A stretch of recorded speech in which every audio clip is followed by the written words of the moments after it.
I promise you it's not as bad as it looks. Hi everyone, it's Tasha and welcome to another recipe video. And today we are going to be making bruleed cheese tarts. And we're not going to be baking me, which is what I did the other day. I just had a tiny oven burn here, and the reason why I've had to go overboard is because nothing would freaking stick to it. I usually don't cover little burns and scratches, but because I had quite a few things to bake, I had people to see, things to do, and I kept knocking it around. And then I got a tin foil cut here. I thought I'd better cover them to stop me from injuring myself even more, because they're based on joints, nothing seems to stick, and I'm allergic to regular plasters, which adds another complication to things. Band-aids if you're in the US. Actually, technically I am allergic to the adhesive, even to hypoallergenic ones, so I have to use special gel plasters which don't stick quite as well, so I ended up putting medical tape around it, which I probably am still allergic to too. I can actually see it going a bit red and itching, and to be honest, a regular plaster wouldn't stay anyway because it's on such an awkward hinge, so I'm just going to have to take the L for now, and hopefully I'll be free of my weird medical tape prison in a few days. In the meantime, cheese tarts. This is another throwback recipe that I'm quite excited to make. I first made it in 2016. A couple of years after cheese tarts went viral. They originated from Hokkaido in Japan, I believe, and then they became massive in Singapore and in Malaysia, which is where I first tried them back in the day. So in 2016, because I was missing them back in England, I decided to make my own, but with a little twist, and that's the bruleed caramelised top. We're going to make a simple sweet short crust pastry for the pastry itself, and for the middle a creamy cream cheese filling, which we're going to bake almost lava style. This is a choose your own adventure kind of recipe. You can choose to bake it a little bit longer and have a firmer centre, or underbake it and have it quite flowy. I like it kind of in between, so when you cut it, it oozes just a little bit like really thick lava, but it doesn't flow out like, say, salted egg yolk lava. So with all that said, let's go to the kitchen and see how it's done. Now, clicking hurt. Let's start by making our pastry. Here I have 90 grams of cold unsalted butter, which I have diced into cubes. And yes, I'm wearing my food safe gloves just to protect my plasters from getting gunked up. I'm going to add 150 grams of plain flour, and also 1.5 tablespoonfuls of corn flour, and 1.5 tablespoonfuls of icing sugar, plus a pinch of salt too. And I'm going to rub these together until it's a bit crumbly.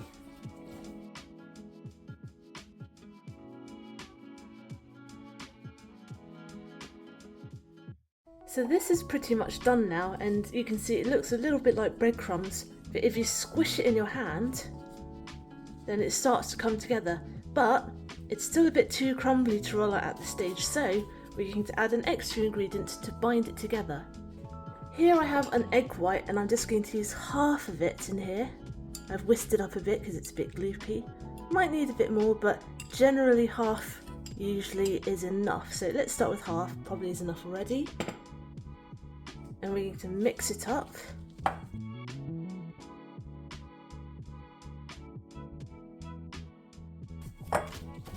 And you know what? Half an egg white was perfect. And if you're wondering what happened to the egg yolk, we are going to use that, but for the filling, not in the pastry. Now, before we continue, I'm going to divide this into 4, because we're going to make 4 tarts.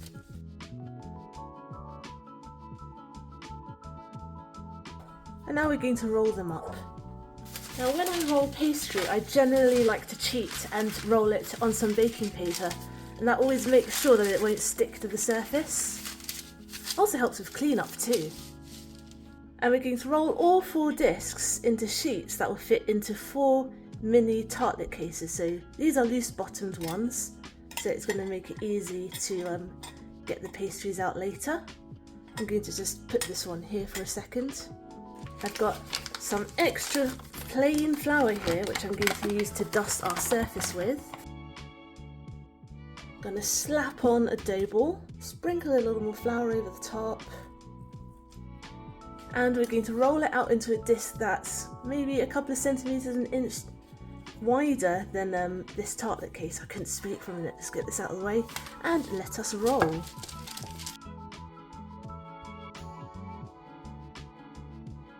Check for size, that will do. Pop this here. Ease this up, and we're going to place it straight in there and gently ease it into our tart case. Don't worry if you make any tears, you can just squish the pastry down.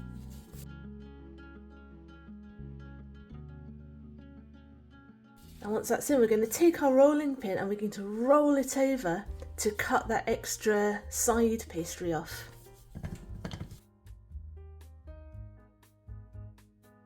And then I actually use the excess pastry as a sort of sponge to clean up the sides.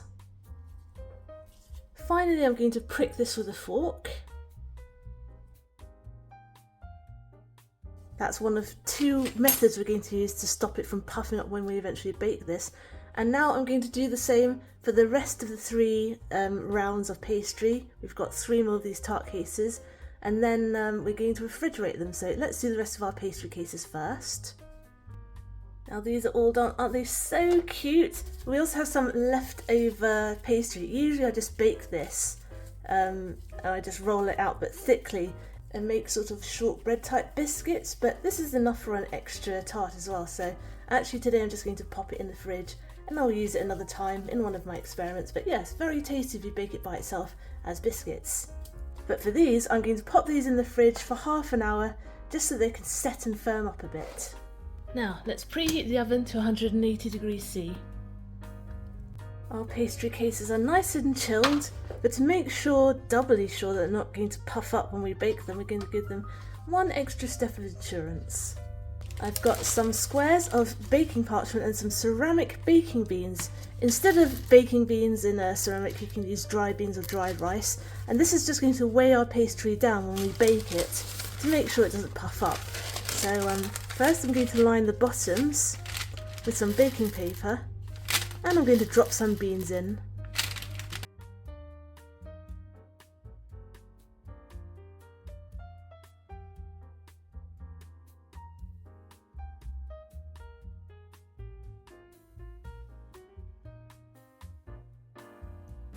And now I'm going to bake these for about 15 minutes until they are lightly golden. Oh, they are sizzling.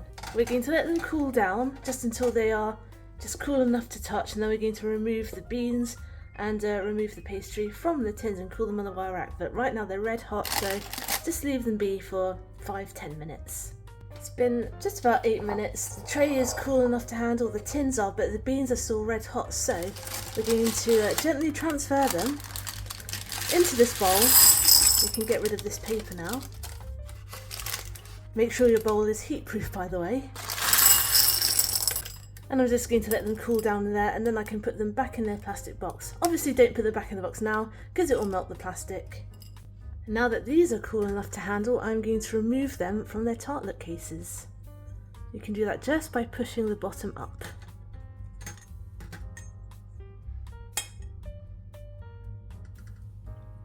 And get rid of the bottoms as well. Ah, lovely crisp base.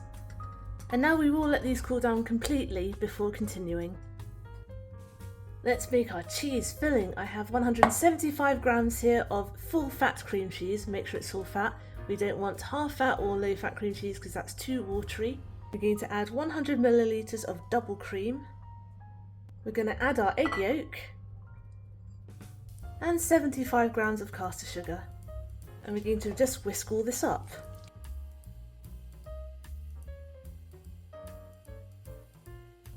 And that's literally it, that's our cheese filling. Now let's bring back our pastry cases, which have now cooled. And yep, I should have kept that baking paper, that was very short-sighted of me. What a waste, I hate waste. Anyway, I've got some fresh baking parchment, I've placed these on a baking tray below. And we're going to start spooning this mixture in.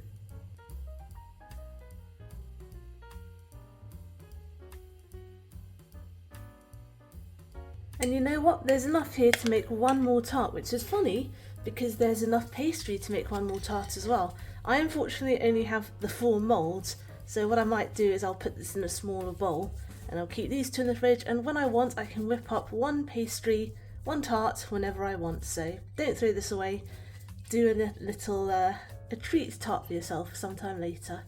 And now, how long you bake them depends on what kind of texture you want. If you want a lava-ish texture, I'd bake them for about 10 minutes. A more solid set, 15 minutes. So I'm going to do it for, let's go halfway. I'm going to go for 12 minutes, but 10 to 15 minutes, depending on how firm you want them. Here we are, it's been 12 minutes and the centres still have a little bit of a jiggle. Nice, and the sides are just about getting puffy and brown. So I'm going to leave it there, and I'm now going to leave this to cool completely, and then we're going to brulee the top, but these need to be completely cool, so chill out for now. Now that these are completely cool, it's brulee time. I am excited. We're going to take about a teaspoon of caster sugar for each, sprinkle it over the top.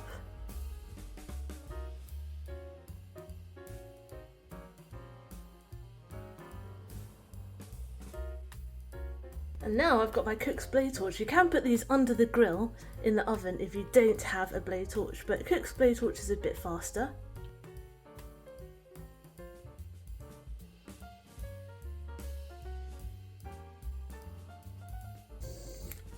And that is our brulee cheese tarts done. We're going to let them cool down for 5 minutes because the sugar is boiling hot at the moment, so you don't want to burn your tongue, and then we're going to cut into one.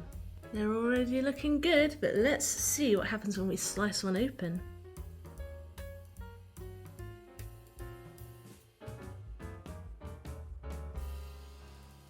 Oh, that is the perfect texture for me. I am fighting for my life with this sun.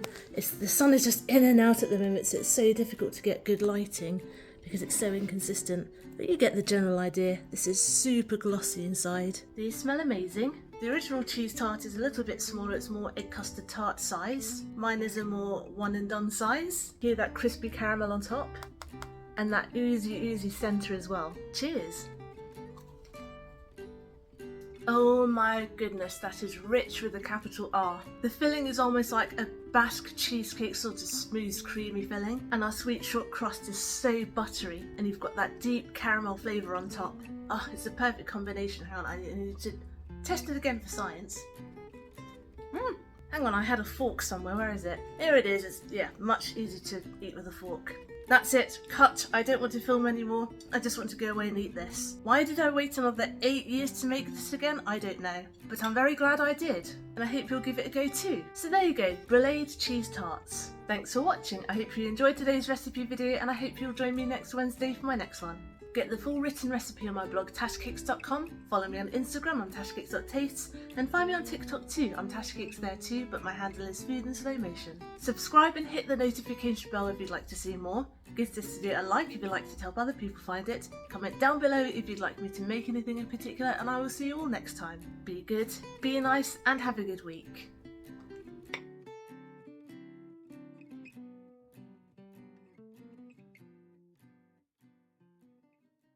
Just a little bit of extra footage for you.